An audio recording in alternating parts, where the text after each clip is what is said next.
Pour mieux s'immerger dans la réalité politique, sécuritaire, économique et sociale d'Israël, connectez-vous chaque matin sur Studio Kalita. Daniel Haïk vous y attend pour sa revue de la presse. Revue de la presse, comme vous en doutez, consacrée beaucoup à la victoire de la France avec des titres ce matin pour la presse israélienne, uniquement consacrée à la victoire de l'équipe de France hier devant la Croatie à Moscou avec Vive la France en français pour le Israël Hayom, la grande finale pour le Ma'ariv ou Sha'ar HaNitzachon, l'arc de triomphe pour le Yediot Ahronot. Ce sont les titres de la presse israélienne ce matin. La radio et la télévision reprennent aussi ce matin les paroles de l'entraîneur de l'équipe de France, Didier Deschamps. Nous sommes sur le toit du monde, Anachnu al-Gag Haolam en hébreu. Des propos faits, des déclarations faites hier par Didier Deschamps juste après la victoire donc de l'équipe de France devant la Croatie à Moscou. La victoire de la France sur la Croatie a été largement aussi suivie en Israël. L'ambiance mondiale, nous raconte ce matin la presse israélienne, a commencé dès 16h avec les premiers embouteillages qui se sont fait sentir un peu partout en Israël, particulièrement dans la région de Tel Aviv, avec des milliers d'Israéliens qui sont sortis plus tôt du travail pour pouvoir assister justement à la finale de la Coupe du Monde. Des projections en public sur écran géant ont eu lieu aussi dans plusieurs endroits en Israël. À Jérusalem, c'était par exemple au musée Migdal David, à Tel Aviv, sur plusieurs plages le long de la promenade de Tel Aviv. Plusieurs milliers de personnes se sont donc rassemblées pour cet événement sportif, que ce soit, nous dit ce matin le Yediot Ahronot, des Israéliens et bien entendu des nouveaux émigrants des Olim Hadashim de France ou bien des francophones qui vivent en Israël depuis déjà plusieurs années. La presse israélienne nous donne aussi des informations sur le nombre de billets qui ont été achetés par les Israéliens pour assister en Russie au match de la Coupe du Monde. Un nombre de billets achetés par les Israéliens très important, aussi important, nous dit ce matin le Yediot Ahronot, que les Français, selon des chiffres qui ont été donc dévoilés par la FIFA et repris ce matin par le quotidien Yediot Ahronot. Les États-Unis sont le premier pays hors Russie à avoir fait le plein, mais certains ressortissants de pays non qualifiés pour la Coupe du Monde ont également acheté de nombreux billets, comme c'était le cas par exemple de la Chine, avec 42 552 billets achetés par les Chinois. Et en deuxième position, les Israéliens avec, au 23 juin en tout cas, 25 942 Israéliens qui avaient acheté des billets pour les différents matchs de la Coupe du Monde. La presse israélienne salue bien entendu la performance de la France, même si pour le Yediot Ahronot, elle n'était pas la meilleure équipe sur le terrain et que la Croatie jouait beaucoup mieux que l'équipe de France. Israël Hayom ajoute aussi que des millions de Français sont descendus dans les rues des grandes villes pour fêter la victoire des Bleus et nous partage avec nous en tout cas des photos des Champs-Élysées remplis donc de Français pour fêter la victoire des Bleus.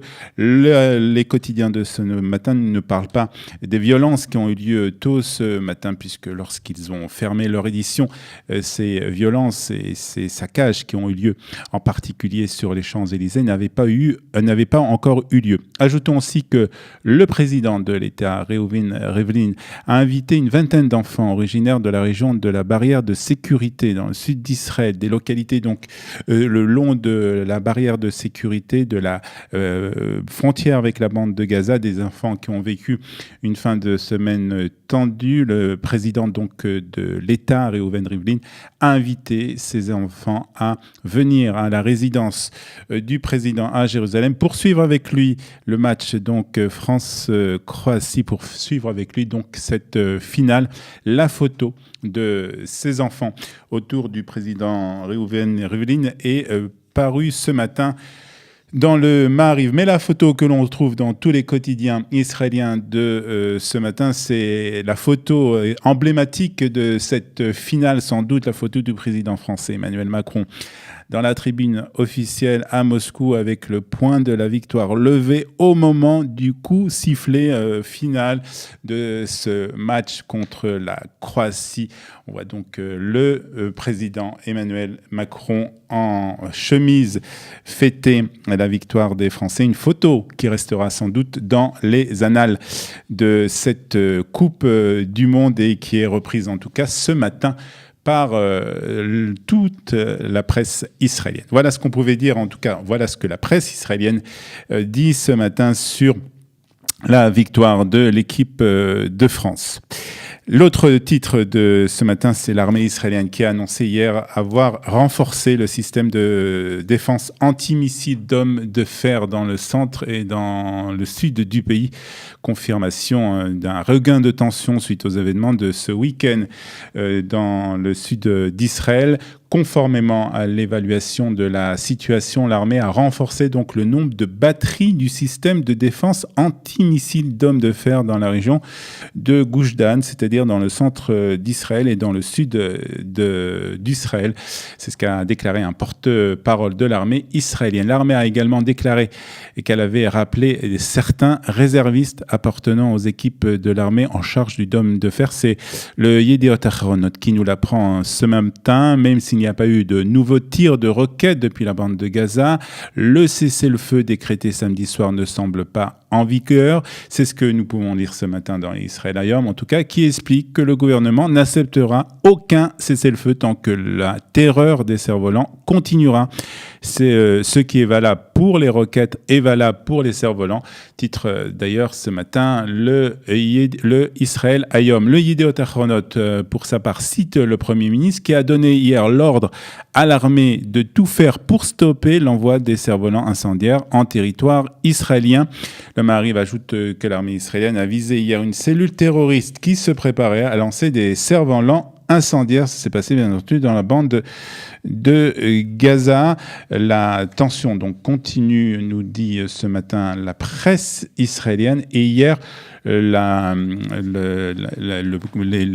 ministres du gouvernement, et en particulier les ministres de la commission de la sécurité du gouvernement, ont décidé donc de continuer d'agir pour éviter l'envoi de cerfs-volants contre le territoire israélien. Une décision stratégique donc prise hier en Conseil des ministres. Et puis en lisant le Haaretz ce matin, on apprend que l'agence d'État syrienne a accusé Israël d'avoir bombardé hier soir un site militaire à Alep, dans le nord de la Syrie.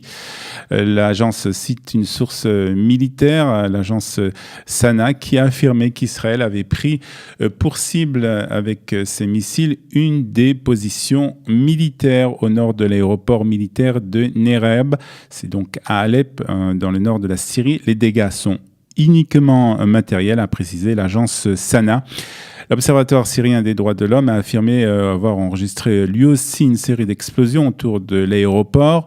Elles ont été provoquées par des missiles soupçonnés d'avoir été tirés depuis Israël et ciblant des positions tenues par le régime syrien et ses alliés.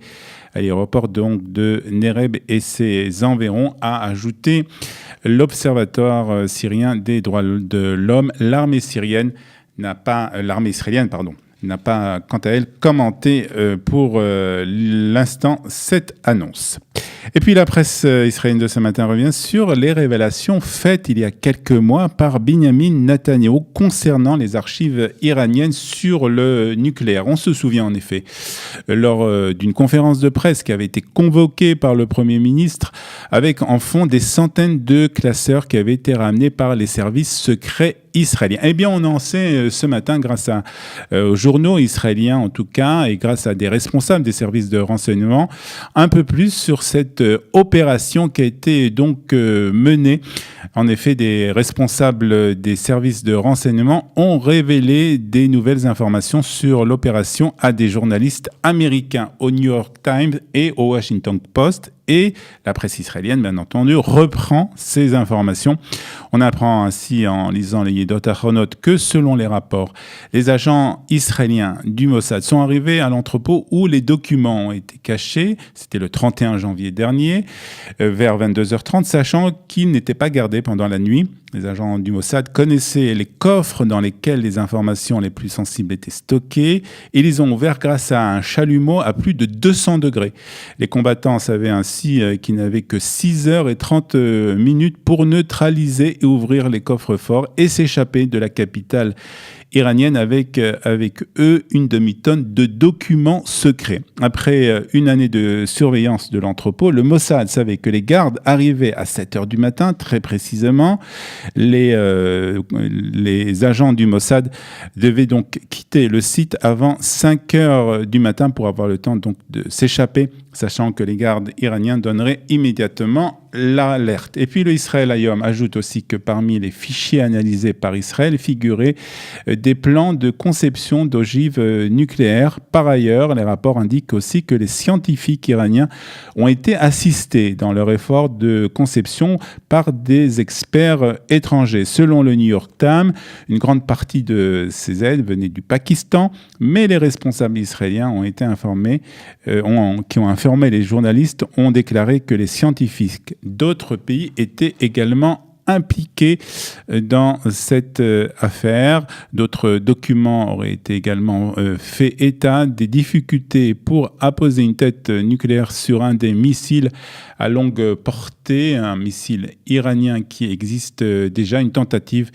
que les Iraniens semblent avoir abandonné. Donc on en sait un peu plus grâce à ces révélations qui ont été faites par des responsables israéliens à la presse américaine et qui sont reprises en tout cas ce matin par la presse israélienne. On termine cette revue de la presse israélienne par la loi État-nation, cette loi qui fait polémique encore en Israël, et le Haaretz nous indique qu'il semble que la voie de l'adoption de cette loi par la Knesset soit totalement ouverte. En effet, selon le quotidien, Benjamin Netanyahou et Naftali Bennett sont tombés d'accord sur une formule un peu plus allégée de cette loi. Le Israël Hayom ajoute que Naftali Bennett a obtenu que la nouvelle loi proposée encouragera la création de nouvelles localités pour la population juive en Israël. Voilà, c'était la revue de la presse et des médias israéliens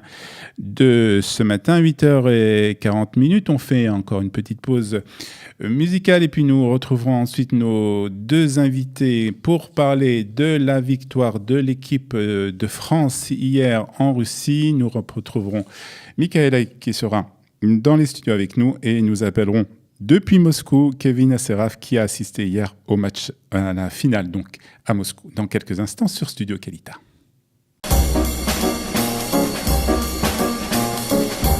Pour mieux s'immerger dans la réalité politique, sécuritaire, économique et sociale d'Israël, connectez-vous chaque matin sur Studio Kalita. Daniel Haïk vous y attend pour sa revue de la presse.